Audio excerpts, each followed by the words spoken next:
Hey, Brian, welcome to the show.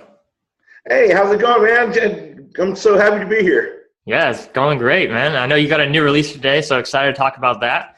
But just want to give our listeners a quick intro to you.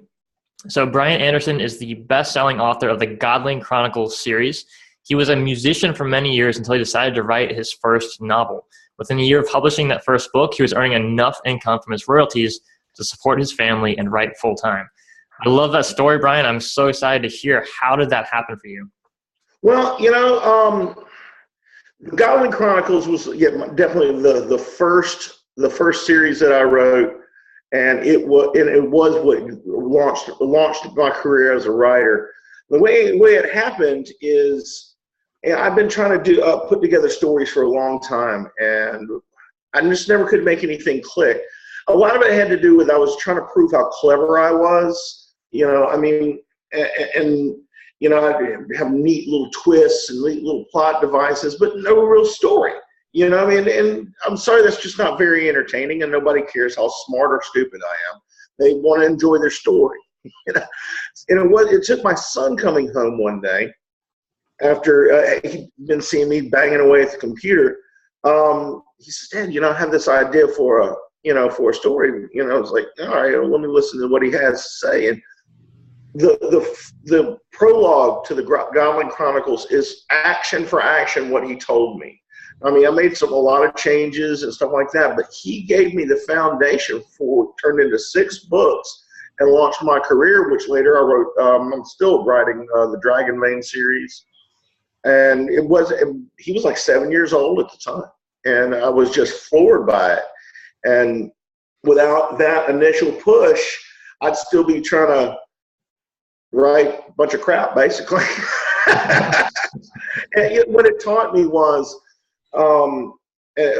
through that, that I needed to stop trying to be clever and start trying to be entertaining, and that people want to be entertained if they read and I remember what I loved about fantasy, and starting from that point, it reminded me of what I loved about fantasy, what I loved about fiction. Genre fiction in particular, that it is escapism reading, and and there is a formula to it, and there is a reason you're reading it is to be entertained, not to be perplexed. Right.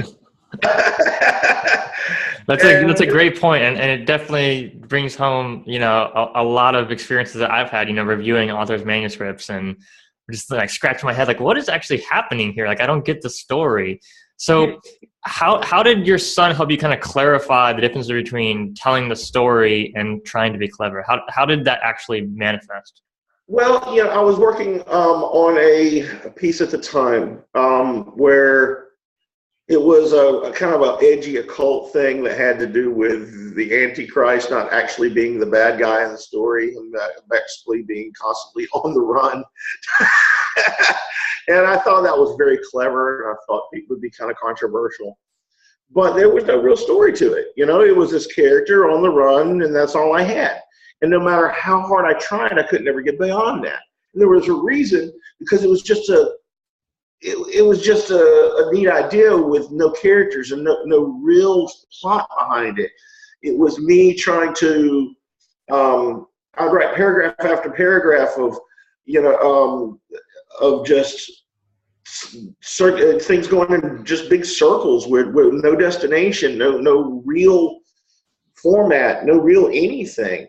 And I know some people enjoy that kind of cerebral type of writing, but the problem is, turning that into an actual story, turning that into something with a beginning, a middle, and an end, with characters that you actually care about reading, and creating suspense and then releasing that suspense. I mean, it's really hard to do. I mean, I'm not talented enough to do it, and perhaps that's maybe goes to the root of it.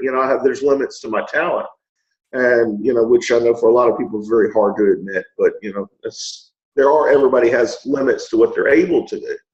But when I switched over and I started looking at the way the stories I love are formed, I was like, you know what? Why am I trying to reinvent the wheel? It's all laid out before me. People's been doing this for thousands of years. Why am I trying to do something, I mean, you go all the way back to the earliest stories.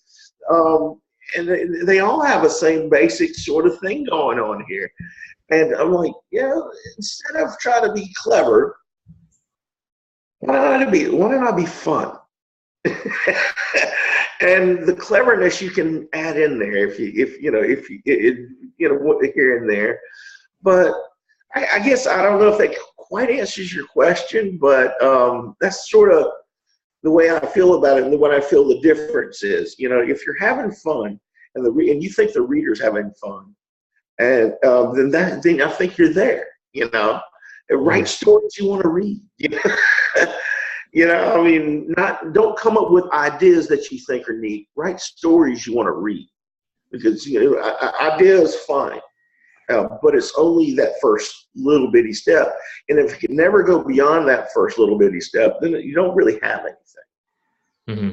Gotcha. That makes a lot of sense. So, in terms of plotting your novels, do you have a structure or a system that you go through when you're actually plotting a new series or a new novel? Well, I do and I don't. I mean, there has to be some basic elements to it, basic story. I'm one of those kind of writers. I try to move action. So if you go on 10, 15 pages and nothing's happening, then I'm not doing my job. I don't put a lot of descriptives. I don't use a lot of that kind of real flowery language. I try to keep to the point, keep the action moving. But, basic story structure, you can look at all of them. Star Wars, you can look at, the things that everybody can relate to, even if you're not a reader. You introduce your characters, you put them in a horrible situation, you get them out of it. Well, in a movie format, that's compressed down into 2 hours. In a book format, which is much longer, you do that repeatedly. You introduce your characters, you establish their relationships, you put them in situations, you get them out of the situations, and you do this over and over and over again. I forget who it was, but it's a very famous writer, and I can't recall his name right now, says, every chapter should ask a question, and then you don't answer it right there, you answer it later. It should be questions and then answers. Questions and then answers, which I think was what really separates, say, genre fiction from literary fiction. The true artists who are out there trying to, delve into your soul. I don't try to do that. So my format is pretty much standard storytelling, which, the way I just described it. Mm-hmm. Gotcha. That makes a lot of sense. So then in terms of, actually getting the story, like you mentioned before, when you first wrote the Godling Chronicles, you finally had a good story. What made that story good? Like when you thought about it, what made it good? And when your readers are reading it now, what do they think about it that makes it like, oh yeah, that's good because of, what is that? It's weird looking back on it, because I still enjoy it when I pick it back up. And it's been a while since I've had the Godling Chronicles out. And it's been a while since the last book came out. It's been at least 2 years since the final book came out. More than 2 years. And, what I liked about it was that I was finally able to tell us, just kind of a freedom to just be a basic just storyteller rather than trying to be some sort of artist. I guess that's the best way to describe it. I think a lot of writers get too hung up on trying to be an artist, and they need to take a step back and realize, though there is art involved in what we do, we're here to entertain people. Unless you're writing deep literary fiction, or you're writing nonfiction, or you're writing historic, if you're writing something like that, that's completely different. But you're not out to change the world with a crime novel. You're not out to, if you're writing, I'm not out to change the world with my fantasy novels. I'm out to give my reader a minute of escape. a minute out of their day, which is otherwise can be pretty horrible, and give them some time away from that. And what I enjoy about the Godling Chronicles is, as I was writing it, that's what it did for me. And I accomplished writing it what I was hoping the reader would get out of it. And as it turned out, I was successful. Mm-hmm. Gotcha. That makes a lot of sense. So basically what you're saying is like the story has to kind of enthrall the reader. And when you were enthralled by that story, you knew like, okay, this is great because this is finally something that you're writing that you were so in love with that you found that escape through it. And so you knew the readers were going to find the same. Yes, but there is another aspect to that, and it's something that what a lot of people have a hard time, especially when they start out. And it's a hard lesson to learn, is and why beta readers can be very, very important to especially an aspiring writer's life. You need some harsh critics, because you can't also get too close to it, and what you think it may be great may not be as great as you think it is. And you need to be able to have some eyes that will give you honest feedback, that will tell you what's really wrong with it, not tell you it's great just because they love you, and tell you when you get off track to keep you on track. And if you're willing to accept that sort of criticism, which I know is really hard for some people, then you discover, as you're telling the story beyond that you're even enjoying it more, because you saw some flaws in yourself that you weren't aware of, and then when you see that, all of a sudden new ideas start opening up. But it's really a lot, especially when you're starting out and you believe in the book and you believe in the story. It's a lot of times it's really hard for some writers to hear that. They want to think that they're that it's brilliant out the door, from the onset. It's pretty rare I don't. That's why I have an editor and other people that read my work before it goes to the public to tell me, "Hey, Brian, this is wrong." and I'm human. I don't like hearing it. I'd love to hear that. Hey, this was a perfect masterpiece of fantasy. Yeah, so far that hasn't happened. And even after that, you're going to have your critics, but you need to have some critical eyes that you trust, and that helps you tell a better story. And once it's really accumulative, and especially with the Godling Chronicles, because it was my first series and it was a very long epic. Getting that kind of feedback and creating those stories that, after I got the feedback, made me even enjoy the story even that much more. And it's like I said, that's kind of how I got from the beginning to the end of it. And I imagined the end of it, and then I reimagined the end of it. I reimagined it several times. And then I talked to some people about the endings that I'd come up with, and I looked at their reaction. And the ones that I saw the light in their eyes go off, then I got excited about it, And it's really hard to nail it down to specific things, Yeah. So quick question for you then about, you just mentioned like talking to other people about it and sharing your ideas. Who do you go to? And especially when you were writing that first book, before you published that first novel, who are you talking to about your story ideas and getting that feedback from? Well, I went through a couple of editors. When I first launched it, I launched it through a vanity press for the first few months, and I didn't have a lot of feedback at the time. And I didn't really have anybody around me who read fantasy. I didn't have anybody around me that I could really give it to. And first few months through the vanity press was one of the stupidest things I ever did. It wasn't until I went over to a small press for a little while that I got some feedback from from people who actually read fantasy. Then later, my editor, who I've been working with for a number of years, he's actually not a fantasy fan, but he understands story structure very, very well. And I trust when he enjoys it, not being a lifelong fantasy reader, I know I'm on the right track. And these days I do have some guys like my co-author on the new book, a guy named Stephen Seville, brilliant writer. He's wrote a number of the Doctor Who novels. I think he wrote for Warhammer and Pathfinder. He just wrote one of the latest Sherlock Holmes novel too.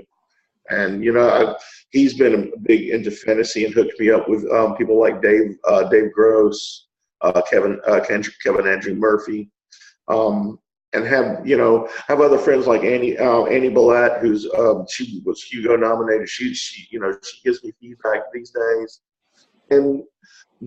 But in the beginning, it was a lot harder because it was just I was still working on connecting with people and sort of letting people know who I was and that I wasn't just some hack that was trying to make a quick buck on Amazon. Gotcha. So you mentioned you went through a whole bunch of editors. Can you tell us about that process? Because I think a lot of first-time authors are kind of naive about the editing process and what really goes into it. Well, editors are tough, and if you want a good editor, be prepared to pay good money. Good editors aren't cheap, and if you think you're going to get your English teacher from your old high school is not an editor. Editors are editors. They're editing there they make good money for a good reason. Now there are lots of different types of editing you may want: developmental editing, copy editing, line editing, things like that. But going through the editing process it can be a number of things. Number one, humbling when you find out how badly you screwed up. And then you see these big red letters going no. But mostly it's educational, especially if you're going through a copy editing or developmental editing process. Where you're seeing an editor restructure a sentence, restructure a paragraph, or developmental editor make suggestions regarding plot devices and things like that you might not have thought of, or that that something they would have done that was beyond your relative writing skill at the time. Can be very educational for new writers. The best thing they can do is find somebody and get what's called a sample edit. If somebody's willing to edit your somebody's willing to edit your 100,000, 150,000 word manuscript for $200, you're going to get $200 worth of work. I'm sorry. There is no cheap way to get this done. There's just not. And you can go to a lot of forums that are going to tell you can get it done cheaply. If you get cheap editing, you're going to get cheap work, and your book's going to be cheap. And I would think that somebody would work that hard on it would be willing to save for a little while to get a decent editor. Here's where it gets tricky. There's a lot of people out there, and even a good editor might not be the right editor for you. So what you do is, once you have your budget, you send out to the different editors and ask them for a sample edit. You give them 10 pages of your work. They send you 10 pages back. They show you what they'll do for you. You go over that, and the one that suits you the best, you want them to kind of like your work. You don't want them to you don't want an adversarial relationship. You want a critical relationship. You don't want somebody to tell you you're brilliant all the time either, because that's not what you're paying them for. You're paying them to make you better, not to tell you how great you already are. And once you get the sample edits back, you go over them, take your time, step away from it, go over them again, see which one of them really did you some good. And even it's a good time to bring a friend in and have them read the same. Say you get 3 different editors, same 3 pages, and see which one they find to be a better edit. That might help you make your decision. And then go with them. But do be prepared to pay a little bit of money. Editing is by far the most important thing a writer has done. Now, you will have some people that say they want to self-edit. There's no such thing. That does not exist. Self-editing is just another draft. If you're right, it's rewriting basically is what it is. That's just redrafting your book. I mean, that's not an edit. I know a handful of successful indie writers that don't employ an editor. For every one that doesn't, I can name 50 who do. So yes, it can be done. No, it's not advisable. Back to the new author, it's just kind of, you're going to have to just sort of kiss enough toads. I wish there was a real magic formula to that. You're going to have to find who's right for you. And it can be a very grueling, very disheartening, very upsetting process. But one everybody has to go through. Mm-hmm. Absolutely. Yeah. I mean, it's like everyone starts at zero, right? Everyone starts without a book, and you have to create the words on the page. And then, a lot of people think, oh, they're done after the first draft, but really that's when the real work begins, when you go through the editing process. Well, it does sort of go to what the topic of our discussion, how to get noticed in the indie world and the differences in today's world as opposed to the way it was. When I came around in the indie world, it was during the indie explosion between 2010 and 2012. And that's when indie really took off. KDP was coming out there. You had some indies really, really making a splash. We didn't really have the respect of the traditional world. We didn't have a lot of things, but what also we didn't have was these kind of resources that we're discussing right here. There was only a handful of editors you could approach, and most of them were retired and didn't do a lot of work. You didn't have just the sheer number of resources that the indies have today. The trade-off is there's a ton more indies today. It's harder to get noticed. But you have the resources. There are some great editors out there, and you can also look for their resume, find out what other books they edited, find out who they work for. You don't have to take things on their word. Find out who they what books have they edited. Take a look at the books, see if you enjoy you like the way they did it. And don't get somebody who's promising the world, and then you say, well, what else have you done? Well, you're my first. So, and that can happen more often than you think. But these days, you have a lot of these guys coming out of the big 5 publishers that are finding that it's more lucrative to work for themselves. Because there's so many indies out there now willing to employ a professional editor that you can get somebody really, really good.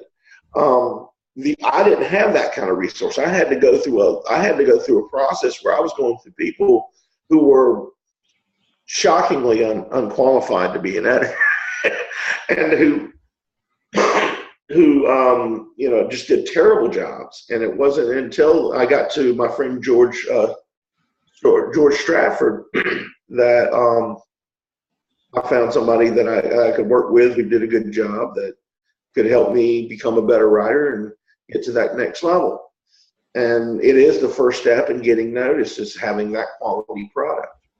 Absolutely. So, for new authors, you don't really know when you get that first edit back, is that a good edit? Is that a bad edit? Right. And are there any kind of lessons that you could learn or signs you could give to someone to say, if you get an edit like this, it's probably not the quality you really need? Well, I wish there was something I could tell you about that. There's so many different opinions on what's a good edit, what's a bad edit. I know editors that are arguing right now the use of commas, and everybody has arguments about what is quality, what is not, what should you pay, what's too much to pay. Look for people who make promises that they can't, that seem too good to be true. If somebody that says that they can have your 150,000 word manuscript perfectly edited and finished in 3 days, then run. Maybe there is somebody who can do that. I don't know anybody who can do that. I mean, maybe something that long, and you give it a first run through in, say, a week, 3 days to a week, but that'd be the initial edit, not the complete edit. So look for things like that. Look for people making promises that they're going to turn your manuscript into gold, that they're going to do all this stuff for you.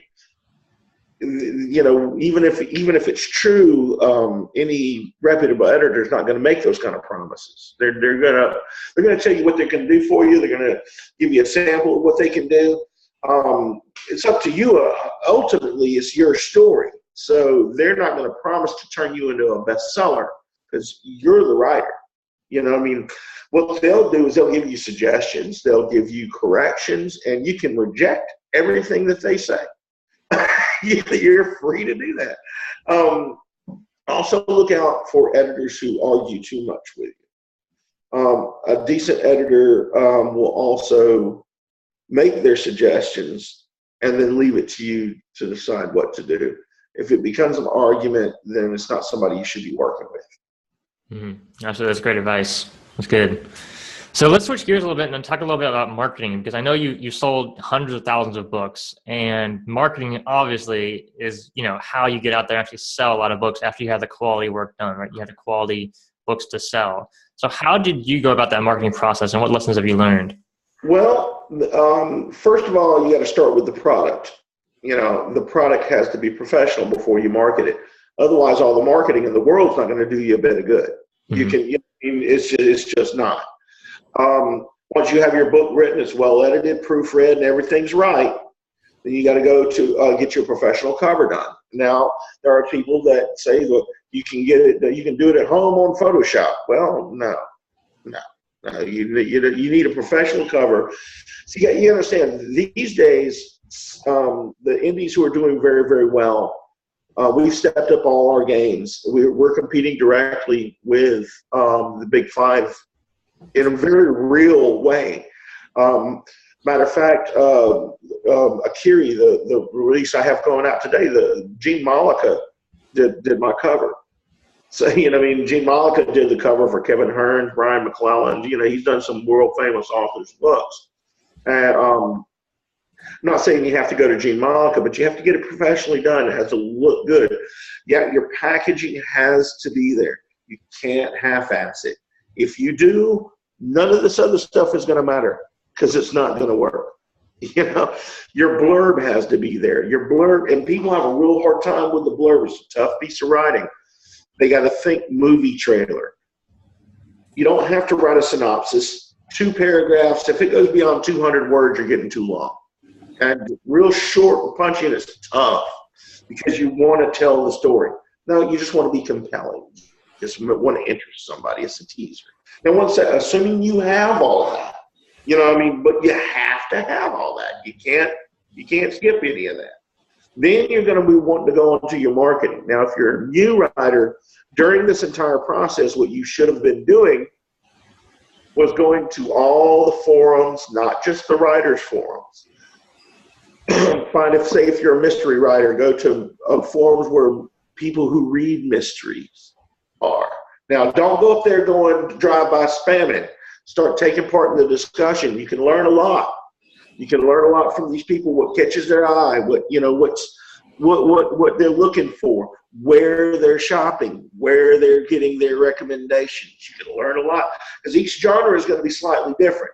I'm fantasy, so where I market might not necessarily be where a romance author would market, you know what I mean?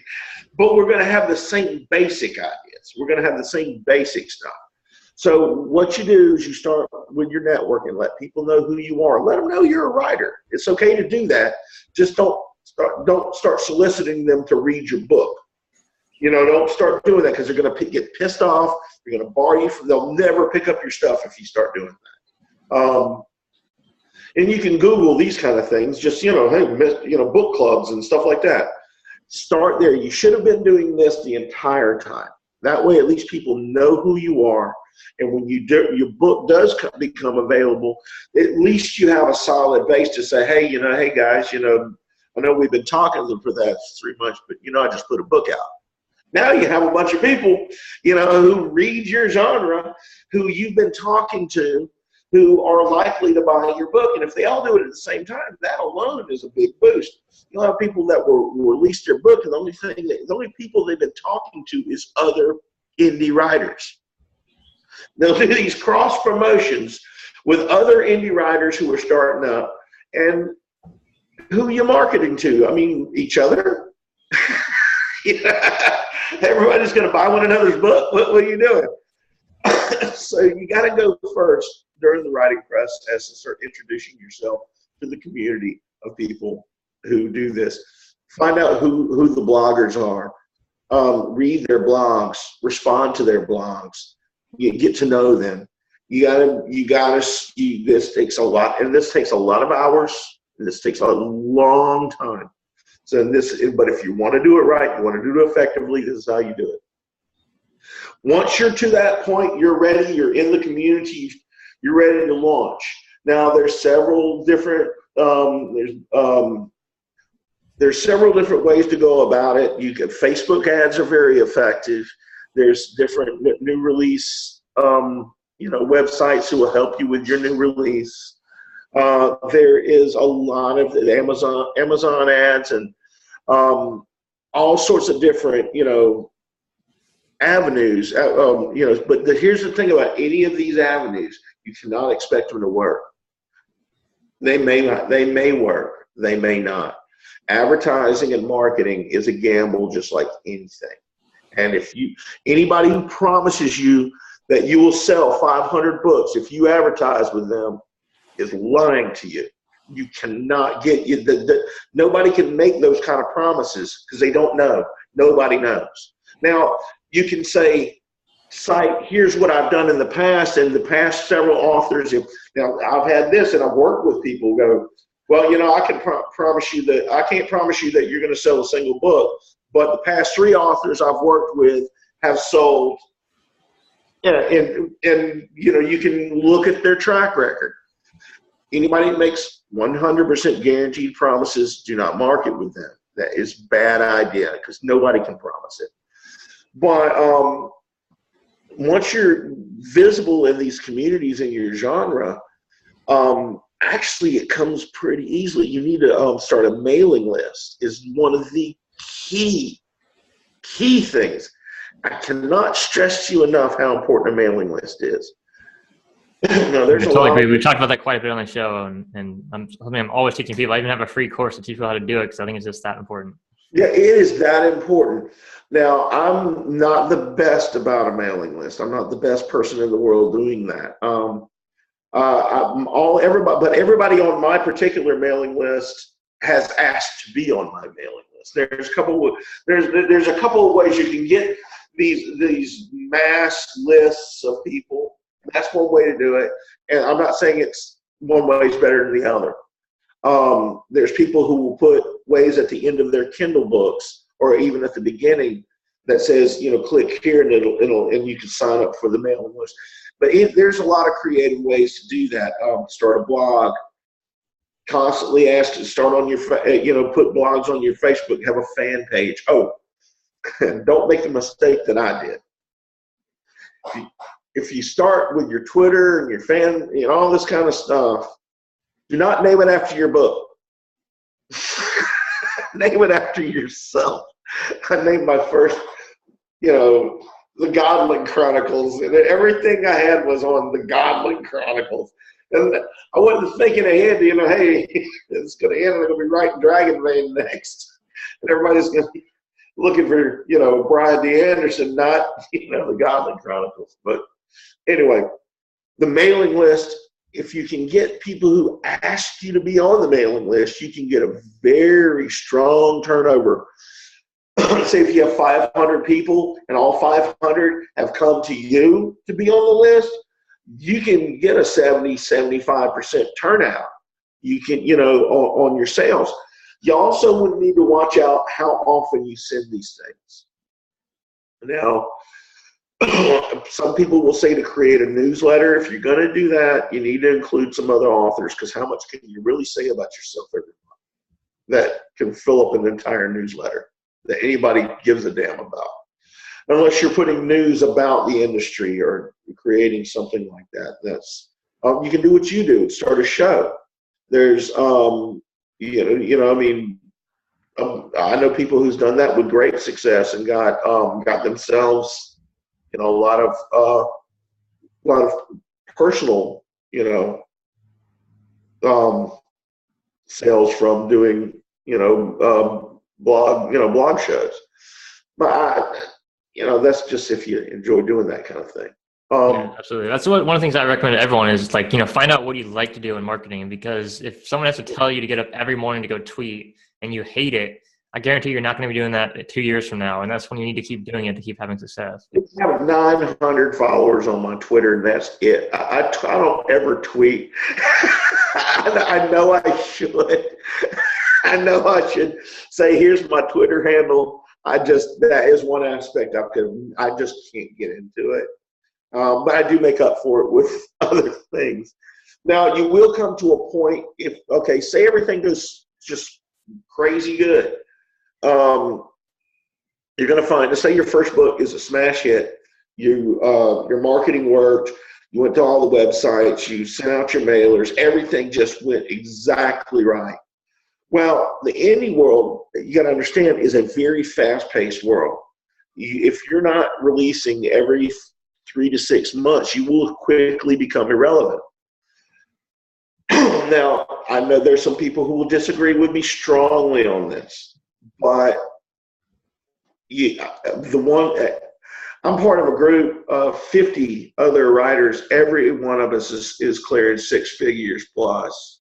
Every one of us. 2 of us are clearing 7. And they'll tell you exactly what I just said, is if you're not releasing often, you will fade. And people will stop caring. One of the things people love about indie is that we release a lot. You don't have to wait 2 years, 3 years between books. And that's one of our selling points. If you ignore that, at your peril. So this presents a problem though. How do you do all this marketing? How do you do all this packaging? How do you do all this and still write a book? You usually need help. I know you personally have a site for marketing, correct? Yeah, we have a publishing company, and I've also got lots of courses and software and tools for authors. Yeah. There's people that can help you. You need to find out who's the best for your genre, for your particular, for your books. Because not everything's good for everything, of course. You're gonna have this is when money starts really becoming important, because you're gonna have to reinvest what you made back into what you've done, because you're gonna find that you can't do it all yourself. You just can't, not and maintain the kind of productivity you need to remain relevant and to make sure your income level is where you want it to be. But so there you have to. It gets really complicated after the first book if it does well. But up to there, if you've done exactly what I just said, done all your footwork and all your mailing list, listen to writers in your genre. Where are they advertising? Watch where you see their books. Where did you see? In my genre, I can name, Daniel Aronson, Michael Manning, my wife, I would say Jeff Wheeler, but he's APUB now. Just a bunch of the indies, that consistently have been doing well over the years. Where do I see their books? What do I see them doing? And then see if it's an affordable thing for you. And don't be impatient. If you're financially not ready to do it, don't hit publish just because you're losing your patience and you're excited. All you're going to do is hurt your chances. And you've worked too hard on your book. You've done so much to ruin the chance it has for success. And I see so many aspiring writers who don't want to do the marketing, or who don't want to save up money to spend on the marketing. They don't want to spend the money on the editors and the cover artists and all that.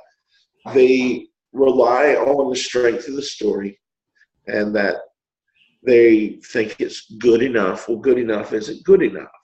I mean, it used to be, but it's not anymore. Take your time, save your money, and do it right. Because otherwise, some people will act like this is not a business, and it absolutely is a business. Just like any other. I mean, in all the other arts, whether you're a painter, you still got to buy your brushes, your canvas, all this other stuff. If you're a musician, you got to, have your instruments. You got to maintain. You got to do all these things. You can't just because you're a writer and paper's cheap. Think that. I'm sorry. I know nobody writes on paper anymore. I was just. The files are even cheaper, huh? Well, it just seems like a very inexpensive way when you're looking at it until you get into it. It looks like, well, I could just write a story. Oh, hell, it's free to publish on Kindle. Hell, they even have a cover creator there for me. I can do all this for free, and I'm going to be the next. No, that wasn't even true when all this got started. It's doubly not true now. I mean, look at the guys out there. I mean, look at the guys out there doing well. Look at their books. Read their books. I mean, you cannot differentiate them. They're as good as anything out there. And that's what's making the Big Five so displeased with us, is because we do now have access to these resources which at first were denied to us. Mm-hmm. Anyway, I tend to ramble, so you have to. No, that's great. I mean, I think that's such a good point. I think everyone needs to understand that, especially new authors, because it's a long process to go through, and it doesn't just end with the first draft. And you can't just get published right away and expect to be successful. You have to do right. It's not about just what you do, like all the hard work you put into it. It's about how you do it, right? And like I think what you're talking about here is like how you launch your book matters a lot. So if you don't have the right book cover, if you don't have a good title, if you don't have the book description, if you don't have the forum connections, some kind of advertising budget, it's like, you don't have the chance of success that you're going to have with all those things. So it's better to get everything done right the first time than to try to fix it later on. 100%. And the thing is, who knows, you might have one of the best stories ever written. And if you half-ass it, nobody will ever know about it. I mean, the only people who will know about it is your few relatives you get to talk into writing your book. And one thing I would like to mention to all you aspiring indies out there: quit worrying about reviews. Stop now. Don't do it. The reviews do not generate sales. Reviews are a result of sales. They happen when you sell the book. They don't happen and then you sell. You don't get your reviews, and that's why people buy it. A few people will buy books based on reviews. How many reviews? How many positive reviews? And I know certain advertising outlets do require a certain number of reviews, and I know I get that.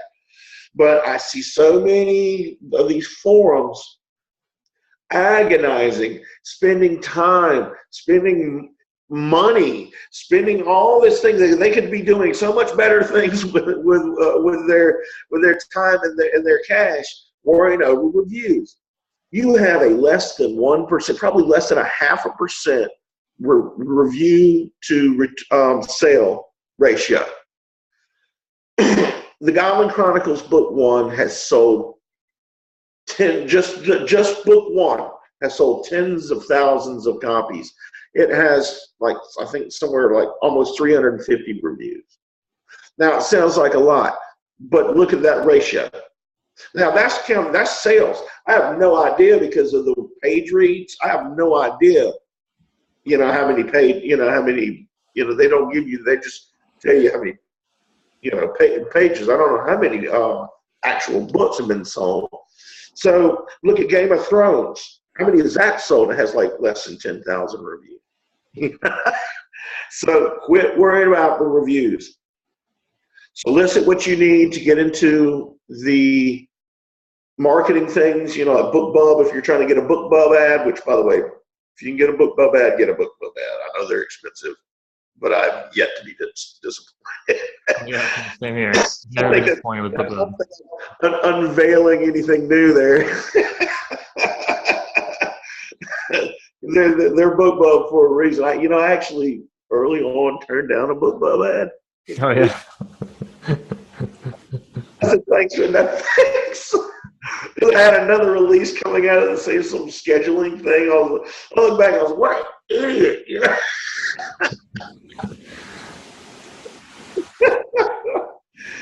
It's a good mistake to learn from. Don't turn down a BookBub ad. Yeah, don't turn.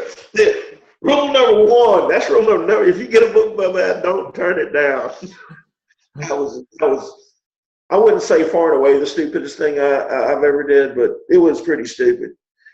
And try to learn from those mistakes because you're going to make them. But I'll tell you one good thing that a new writer can do. There is a really good action adventure writer, a guy named Russell Blake. If you want to know what it takes to be an indie and really succeed in the indie world, his blog is fantastic.